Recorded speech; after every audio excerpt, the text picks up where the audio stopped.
Hello, wonderful women. Welcome back to Time to Thrive. In today's episode, you and I are chatting about something that is probably one of the most common things that I hear on clarity calls, and probably something that you're experiencing right now if you're stuck in your binge restrict cycle. Now, I'm also recording this for you girls that are currently watching this. Girls, if you are unaware, I am now on YouTube. If you want to watch my face and watch my crazy facial expressions and just kind of feel as though you're kind of sitting a little bit more in the room with me, girls, at the end of the day, we actually end up taking in so much more information when we watch something versus when we simply listen to something. So if you want to come across on YouTube and see me there, please head on over there as well. But otherwise, for those of you girls listening, you girls can simply listen to the beautiful beat and sound of my voice. Lucky you.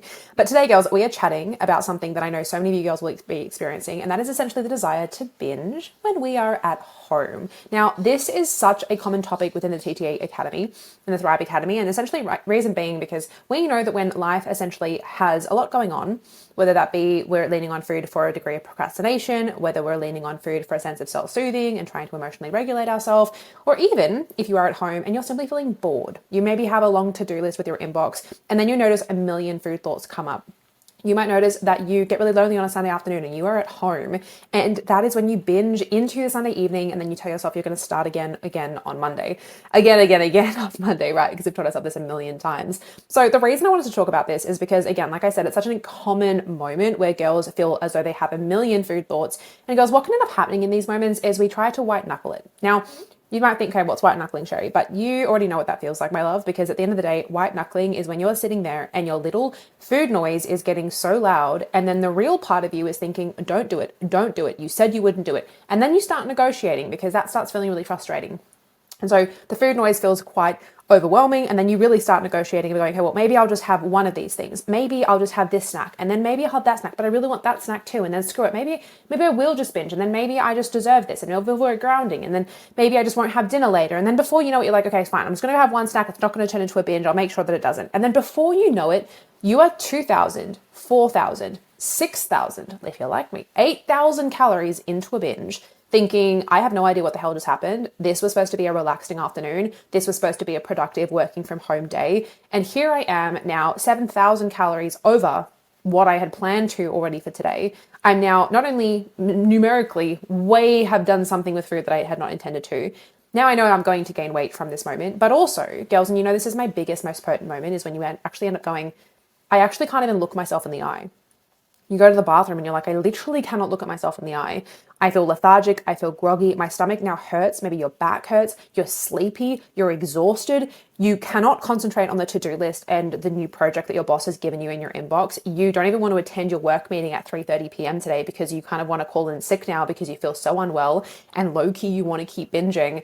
And let's say, for instance, this scenario is not landing for you. Maybe it's a Sunday afternoon and you're like, I promised myself I would never do this again because the way that I plan to relax, if we really think about it, okay, binging actually makes me feel like complete shit. And of course, I do not want to do this. But however, we then somehow forget about all the pain that ends up being caused physically, mentally, and emotionally from our binges. And Sunday afternoon rolls around and you're like, oh, you know what? Like, I do deserve a bag of popcorn. And you know what? Maybe if I just take today off, and I will start again tomorrow, and I will get all my workouts in tomorrow, and I will restrict again tomorrow because I know that I can for a couple of days. And maybe I'll try and undo the damage and I'll just do an extra cardio session tomorrow. And then before we know it, again, we're at 3,000 calories.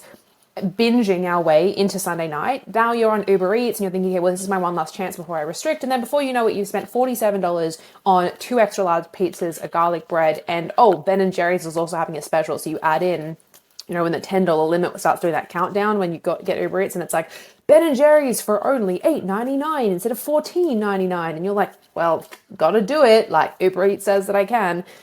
So you guys might be thinking right now, like, oh my God, she's literally in my head. But the reason, as you guys all know, that I understand this is because I was that girl. I was that girl. I was that girl that was staying at home, and I feared being at home alone. And then I also secretly, and not so secretly, absolutely adored being home alone because it meant that I could binge without any shame, without any guilt, until, of course, the binge would be over and there's literally physically no more room in my stomach, no matter how much I tried to stuff myself. And I would end up feeling so guilty and shameful that I literally was like, okay, I'm vowing to never do this again for myself. And then, of course, right, we get back into the cycle. And so many of you girls will end up being in that position right now where you know that even when you say this is not going to happen again, there's a part of you now that doesn't even believe yourself because you're like, I actually just know that that's just like a complete lie. Like, girls, if you really sit with that knowledge, anyone that said to themselves today, I'm never going to do this again, ever, How many times have you said that to yourself, my love? Because we have said that to ourselves so many times.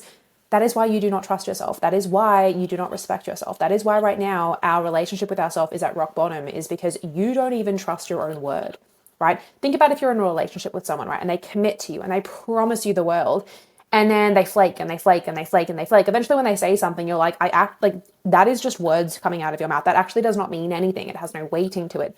Can we appreciate we've literally done that with ourselves, where we have promised and promised and promised and promised, and we've made all of the motivational promises, and we've done all of the changing our back screens to, Victoria's Secret models, and we've done all of the, oh my gosh, I'm going to put this quote up on my mirror and it's going to help me stay integrated and aligned and intentional all day long. And we've done all that shit and none of it's worked, because every single time we say that I'm never going to do this again, or this time I'm going to learn to intuitively eat, or today I'm going to be mindful with my food, today I'm not going to restrict, we've essentially just completely gone against the thing that we've committed to doing, right?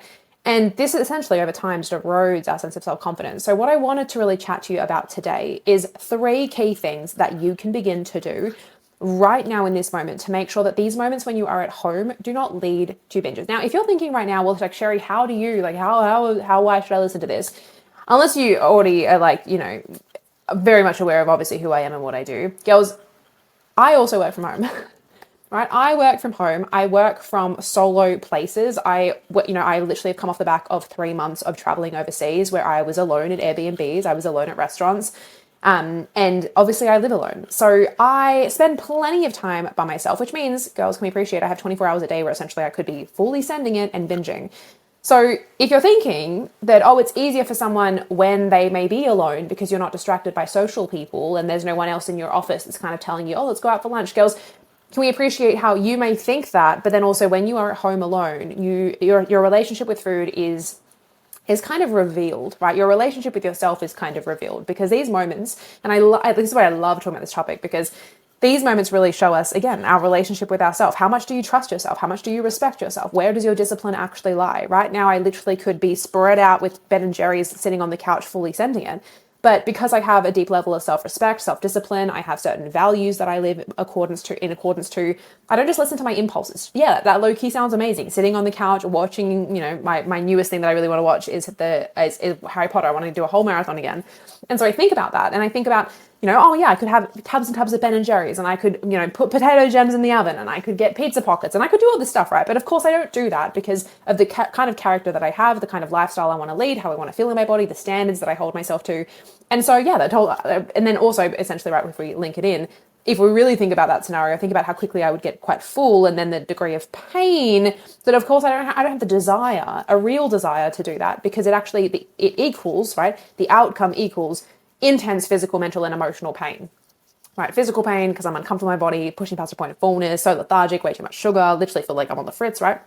And then mental pain of going, I've literally just, now I'm sitting in a degree of mental and emotional pain, in the sense of I'm sitting with this huge degree of shame and guilt to have done something and eroded my own sense of self-confidence. And girls, can we appreciate, again, these moments really, again, show you your relationship with yourself. You think your relationship with food has just to do with food rules. If you are still in that boat, my love, and girl, if you are like, whoever is listening to this right now or watching this, please remember, if you are still thinking this is a food thing, then we need to go back and listen to the last 100, and I'm pretty sure it's 12 or 13 episodes of this podcast, for you to finally understand that this is not a food thing. Once we are eating in a gently paced way and we've got moderation, a bit of variety, if you're still overeating, this has nothing to do with food. It has nothing to do with your hormones. It has nothing to do with anything other than the fact that your relationship with yourself sucks, and your relationship with yourself, and I know that's a very bold word, but it does suck, and it sucks in certain moments. And it essentially is constantly being eroded because you're not focusing on how to regulate, how to navigate challenges. You're not focusing on your mindset in the sense of how you speak to yourself. You're not focusing on your perspective when you think about your body or your relationship with food or other people, or even just how you navigate your life. You're not thinking about the way in which we need to better think about our goals. Everything is like wanting a quick fix. Everything is wanting to lose weight now. Everything is very impulsive. Everything is very much, again, just trying to find the magic solution. Girls, we need to recognize that the reason you're binging on food right now is maybe we've got a couple of food rules there. Maybe we're still restricting. Okay, we can solve that stuff pretty easy. But if you are consistently eating when you are not hungry, you are consistently eating when you have a bajillion thoughts about food, if you're consistently eating every time that you're bored or procrastinating, this is not a food problem. You are not addicted to food. You are addicted to leaning on something that eases your mental, emotional, or physical tension, essentially, meaning you are dysregulated and you want to feel better very quickly. So you lean on food.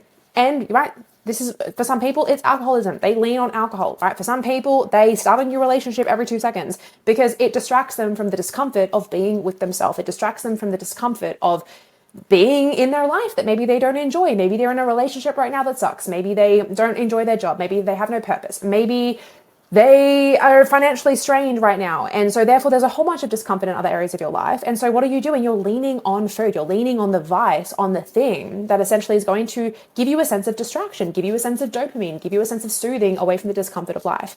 Newsflash as well, girls, while I'm on this riff.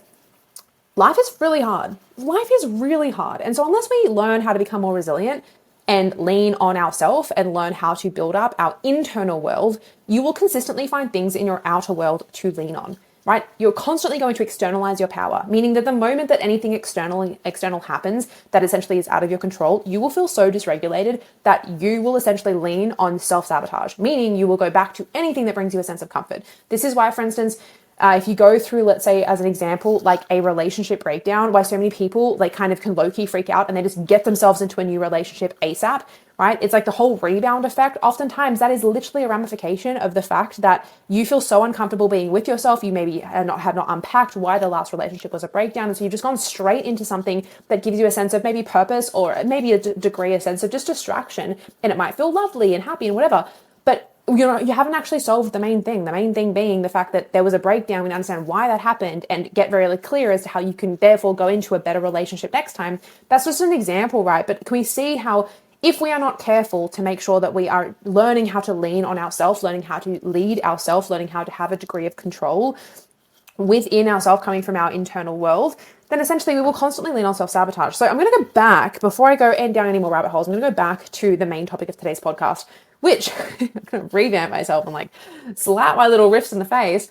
But coming back to the whole point of being home, girls, coming back to the notion that your relationship with yourself is everything. And if you cannot be home right now and you cannot trust yourself around the pantry, the solution is not getting rid of the peanut butter. The solution is not getting rid of all your kids' snacks. The solution is not buying your favorite sourdough. The solution is not just filling up your pantry with eggs and meat and green beans and almond flakes. That is not the solution. The solution is learning how to be around a well-varied and moderated pantry. And for you to feel very emotionally detached from that. You can make great choices. You can feel really healthy. But you don't have all this food noise. You can eat when you're hungry, stop when you're full, get on with the rest of your workday. You lean on other things to self-regulate. You lean on other things that bring you joy and dopamine and all the rest of it. You do not need to be leaning on food the way that you are. However, and obviously the nature of today's podcast, I want to teach you 3 key things that you need to be doing when you are home alone if you genuinely want to stop binging and to decrease your food noise so that you can start feeling more calm and in control. Now, the thing that I do want to share with this today is that these 3 things are not a magic. And if you just do these 3 things, yes, you will notice a change. However, girls, this is where we tend to listen to podcasts. And I just want to really pull this out here. We listen to podcasts and we listen to, you guys have obviously listened to my past podcast episode, maybe watched a YouTube video here and there. Maybe you've even jumped on a clarity call with me for some of you girls. But off the back of this, girls, and all my TTA girls know this, it's not one thing that is going to change the game for you. It is a collation of navigating your mental state, so your mindset, navigating your emotions and learning how to harness them so they stop leaking out into your food decisions. And part of that is also changing your habits, stopping your self-sabotage, of course. And the final piece, of course, is taking a more gentle food approach, letting go of our food rules, learning to eat with our hunger fullness cues, and also just learning how to better moderate our portions and have a degree of variety and fun foods chucked in there without allowing them to mean that our all or nothing mindset gets sparked and it fully sends you off the cliff into binge waters below. So just by listening to this, when I tell you these 3 things, these are not going to be the magic fixes for you. Now, before you click off this video or you click off this episode, girls, you girls know that I'm the no BS person in this space. I am not going to sell you on some magic, the number one thing that's going to, at the end of the day, girls, this is a journey of you learning how to heal the way that you treat yourself and heal your relationship with food. This is a journey, meaning that there are multiple moving parts of how to heal your relationship with food. This is why I have the program TTA. This is why I create a step-by-step program for 12 entire weeks. And it's to make sure that we have space and time to navigate different things as they come up. Because essentially, right, I can teach you the exact blueprint, but this is why, again, the part of support and having accountability, having someone in your corner, is to make sure that you are not feeling like if something pops up that, oh my goodness, now what do I do? So coming back to the notion of the fact that you can listen to today's podcast episode and you can integrate these 3 key things that I'm going to be teaching you. and what I essentially want you to be focusing on when you are at home to make sure that you stop feeling the desire to fully binge and send it. But remember, healing your relationship with food is a process. It is a process of literally unpacking these moments when you feel triggered and learning how to emotionally regulate without leaning on food again and again and again in different scenarios. Is learning how to change your internal dialogue, speak to yourself from a place of empowerment, speaking to yourself with more intentionality, change your limiting beliefs and actually start believing that things can actually turn out for good. Actually understand where the hell these emotions are coming from. Whether you're wanting to binge is because you don't feel fulfilled in your work and you have a crappy relationship and therefore you're trying to numb out from that from leaning on food. Okay, the food is not the problem. The food is the fact that we need to actually understand different steps we need to take in other areas of our lives so that you stop feeling so dysregulated. Changing our mindset maybe with our relationships so we start to look and actually be more grateful as opposed to constantly having these high expectations that whatever might be the case, right? So it's really learning, girls, that there are multiple moving parts. But today I am going to be teaching you the 3 key things that I do want you to begin to focus on. So all that to be said, let's get into number 1. So I'm going to actually say the first mistake that a lot of people make, firstly, before sharing with you, and you will gauge it from what I say now, as to what we do want to be changing. So the first mistake that everyone tends to make, if you are noticing that you are binging when you are home alone or you're binging when you're working from home, is the fact that you are not eating properly. Now, this is where so many people are like, oh, but Sheri, keto worked for me this one time. Girl, I do not care. Keto is shooting you in the foot, and I'm not here to support anything other than moderation, variety, and balance. Meaning, beautiful 80-20, we're learning how to have great portions that align with your goals, but we're not on some keto. We're not on that. We're not those people that are like, I'm going to have 3 scrambled eggs and 4 scrambled egg whites, and then I'm also going to have my keto toast. No, girls, we're here to have a piece of sourdough, have 2 eggs on toast, and to get the fuck on with our day. We're here to eat like a normal person, and then you're going to have a very normal relationship with food. And we need to drop all these crazy rules that we've created for ourselves. So if you're someone right now that you're like, I don't understand why I am binging at 2 p.m. in the afternoon every single Tuesday, Wednesday, Thursday when I work from home. Okay, my love, but you're waking up and you're having a black coffee with your ACT oil and you are not having any breakfast, and then you have half an apple at 11, hoping to God that it pushes you through till 2, and then every single time it gets to 2, you have a main meal, and then before you know it, you literally cannot stop snacking, and you tell yourself, well, tomorrow will be a new day, and then all the rest of it, right? So this is where, again, if you can begin to see that this same pattern you are doing, this is not a discipline problem. It is because you are putting yourself in a position where your entire body is fighting back with you, and it is giving you not only heaps of hunger cues, but a bajillion food thoughts in the afternoon because it does not trust you. It now knows that restriction is coming. It now knows that you overeat and then you have heavy restriction the next day. So right now, when you therefore are eating, your limbic system, as I say, your toddler, is pushing you so hard from any way that it can. Your brain is lighting up with fight or flight to try and get you to eat as much food as you possibly can in this moment. Not because it's stupid and not because it hates you, but because in actual reverse, it is incredibly smart. You have literally taught it that I am going to restrict. Therefore, right now is your best bet to get in all of your calories at once. So this isn't a discipline problem, girls. This is about understanding that we have wired our brain now to now want to push us in these moments to consistently eat, which means right now why we have this part of you that's like, oh my God, I know that I should stop, but oh my goodness, I feel like I can't stop. It feels like I have to keep eating, right? It feels like and I hate this all the time, girls. And you will know if you are someone who is struggling with binge restrict cycle, this thought of like, it literally feels like I'm going to die if I don't keep eating. Girls, that is a reality. Like that is a real thought that your limbic system has essentially begun to understood. That is a clear sign. If you have had that thought before, it literally feels like I'm going to die if I don't keep eating. It literally feels like every cell in my body just wants me to keep eating. That is not your prefrontal cortex. That is not the real you listening to this right now. That is your limbic system. That is a little nugget-sized part of your brain at the nape of your neck that is firing so hard because it now realizes that there is probably restriction coming. There's probably a moment where we're going to be pushed into a state of hunger that feels very uncomfortable. And it therefore knows that now is the best moment and then the best chance to ask you to give it as much as possible. So it barrages you, barrades, not sure. It pushes you, let's use that. It pushes you to essentially eat as much food as you possibly can in this moment because it now knows that it could go hours and catastrophizes, as our brain does, days without food. Okay, so in these moments, we have to begin to not put ourselves in that position. Now, this is where, again, you will notice your mind be like, oh, but I don't want to have breakfast because then what if I binge later and then I gain weight anyway? And Sheri told me to have breakfast and then it's Sheri's fault that I gained. Okay, no, we're not going to go down any of that train of thought. We're going to realize that, okay, it's okay that I have this fear that I'm probably going to binge. Because girls, at the end of the day, you may choose today or tomorrow to eat normally and you may still binge because that's the pattern that we've created. But can you appreciate, girls, at the end of the day, when you stop restricting, your brain is very, very smart. It very quickly realizes, well, she's eating very consistently. I do not have to give her these urges because she's actually eating very normally. There is always food coming. You don't even have to try and convince yourself of this. Your brain, your limbic system, your toddler will understand this of its own accord. Meaning, again, coming back to point number one, mistake that everyone makes is by restricting and not eating normally and saving calories for later. We're no longer doing that because we are no longer people and women that want to be binging, okay?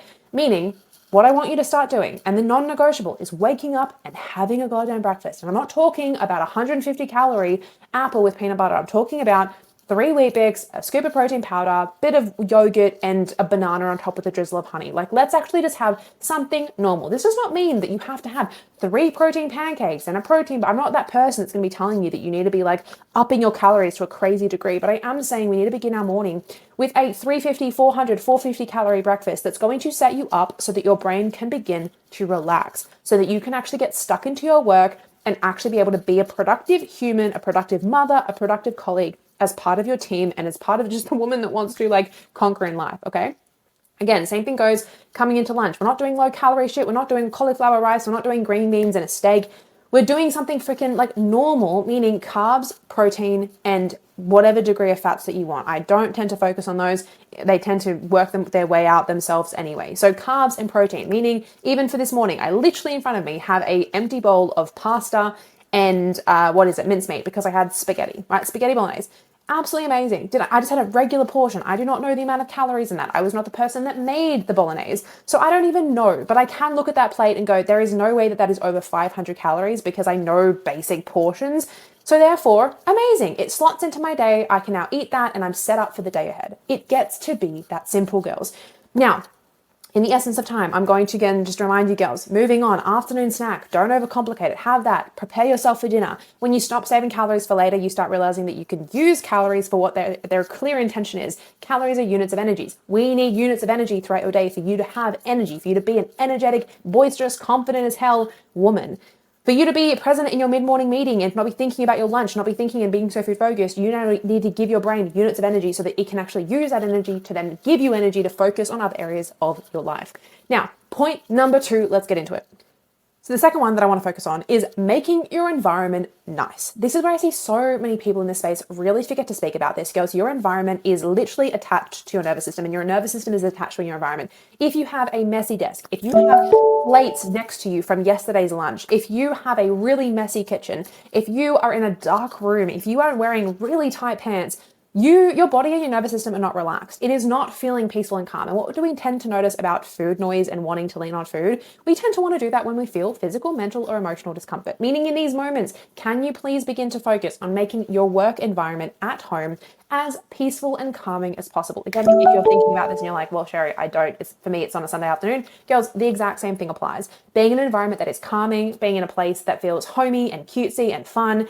And right, so I really want you to think about, how can I make working from home literally give me little bits of dopamine literally throughout my day? Is that as you're doing your work project for an hour and a half in the morning, putting on Justin Bieber's new album, putting on Olivia Dean's new album, and having that blasting from your speakers, or having that in your noise cancelling headphones, and maybe that looks like putting on your favorite vanilla scented candle. Does it mean not wearing normal shoes and putting on your fluffy slippers, or putting on comfy pants, so that even on your work meeting, everyone thinks that you're wearing, really great clothes, but really you're wearing some comfy pants? Like, how can you make your environment at home really, really lovely so that you essentially feel less discomfort? I know this can feel so not food related, but again, girls, it's not food related. The reason you have so much food noise, the reason that you feel so desiring to lean on food, is because we tend to feel a huge degree of discomfort in these areas. So really thinking about, how can I make working from home or being at home alone with myself a little bit more freaking fun? Does it look like, even let's say for instance, a Sunday afternoon, can you look at like sitting on the couch and doing your nails for an hour and a half and getting yourself a little kit, and it's a self-care time? Can you look at like getting yourself some new PJs because you've binged in the ones that you have been wearing so many times that literally now every time you put them on, you almost expect yourself to binge? Okay, great. Can we actually do a little bit of a revamp? Can we make sure that our kitchen is really tidy and there's no crazy dishes everywhere that keep making us think about food, that keep making us, when we go into the kitchen, oh, screw it, I'm just going to make another snack because whatever, I have one more plate left. Really making sure your environment is conducive to the highest version of yourself. It is something that reflects your standards. It is something that genuinely supports you feeling peaceful and calm is absolutely crucial. That being said, let's get on to point number 3. Now, point number 3 that I want to speak to you about today is that Okay, I had to pause for a second because I had to double check my notes because I had 5 and I wanted to distill it down to 3 today. So the third one that I want to focus on is, and this speaks specifically to the people working from home, if you feel as though in these moments, again, heaps of food noise. Again, even if you're a mum, I would still say you are working from home throughout the day if you're literally just waiting for your kids to come back from school and you're doing a bajillion other things because you're managing so many people's schedules, you have to do stuff and whatever. Again, it doesn't have to necessarily be like, I'm not talking corporate job sitting at a desk, I'm talking about work of some kind. I want you girls to remember that a big reason why we feel so food focused is because we're procrastinating. Now, this is why in the past point I mentioned creating dopamine is really important. So I would always recommend music in the background, comfy clothes, like even girls, if it means putting on makeup, a certain degree of self-care, making your environment nice. It also, literally, as I mentioned, makes, your environment, I also say, is just how you feel about yourself, putting on some earrings, putting on some makeup, if that makes you feel great. But this third piece I want us to focus on is essentially breaking down our to-do list and making sure that we have a tangible and tactical way of getting through our day in a way that does not feel overwhelming. So many women end up leaning on food and binging simply because they feel dysregulated, because they do not have a plan of how to get through so many things throughout their day, and they literally operate from a degree of overwhelm, meaning you're going to have so many food thoughts and you're again going to be thinking, why do I have no discipline about food? Why am I thinking about food? But really, you're thinking about food so much because you have so much overwhelm, because you have, both of your kids' schedules to do, you have washing in the laundry, you have, work projects to do, you have someone's coffee catch up this afternoon, and you feel overwhelmed. And maybe some part of you is like, I don't even know when I'm going to do the grocery shopping. Maybe it's the fact you're sitting at your desk and you have so many projects that have been bombarding into your to-do list, and you're then looking at your inbox and you're like, I feel so overwhelmed. And you therefore think, why can't I just stop thinking about food? Why am I going back and forth to the pantry? But really, you're procrastinating getting going on any of these goals or anything in your to-do list because you literally feel so overwhelmed, because maybe you don't have support. Maybe your boss doesn't understand what's on your to-do list. Maybe you literally don't have open dialogue with some people on your team, and they've been offloading certain tasks to you and you feel really overwhelmed. It's really important that we literally break down our to-do list for the day and make sure that it feels manageable. Therefore, we then tack on the environmental piece as well. It feels manageable, everything slots into a certain to-do list, and if not, we then communicate to the people that it does, obviously, that is required to chat to, whether it be your boss. Did you have a conversation about, hey, I actually will not be able to get this done by XYZ time? Again, setting proper boundaries. Maybe it's with your husband saying, hey, I need you to pick up the kids today, I cannot do it, I need XYZ to get done and I need to go do this over here.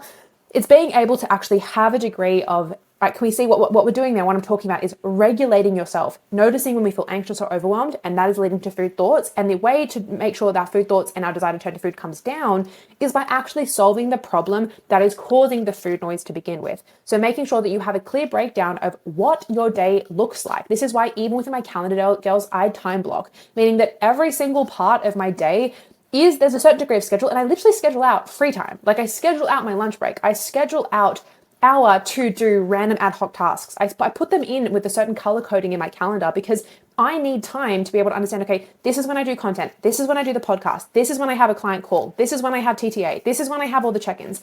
Like I need to make sure that I understand where my energy and focus is going so that I do not feel overwhelmed. If I feel overwhelmed and things are not written down, it is so easy to notice your brain want to distract itself by turning to other things.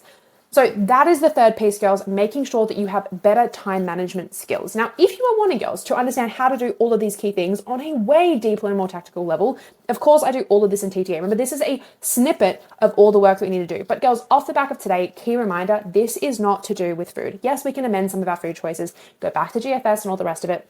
But at the end of the day, it's about really understanding that we need to better elevate our levels of self-care. We need to put ourselves in a better position to be able to make better decisions. If you want to understand how to do that and have daily and weekly accountability and support, as well as be part of an incredible community of incredible women exactly like you getting going on their goals, who want to genuinely draw that line in the sand and quit binge eating forever, you girls know where to find me. Link in bio at Ready with Sheri on IG, or otherwise you can go to the show notes of today's podcast episode or below here on the YouTube video so that you can actually finally either book in for a call with me, not either, you can book in for a call with me and make sure that we finally get on top of this once and for all. Girls, literally every single woman that joins TTA, within the first 48 hours, you will notice your urges to binge decrease. You will notice your food noise decrease. This is not because the program is magic. It is not because I am magic. It is because we have strategies and genuinely the right support in your back pocket from me and all the other women to help you ensure that this is the last moment that you ever have to feel the way that you have been. That being said, I love you. I believe in you. I back you. And I will chat to you girls on the next episode. Chat to you soon. Bye.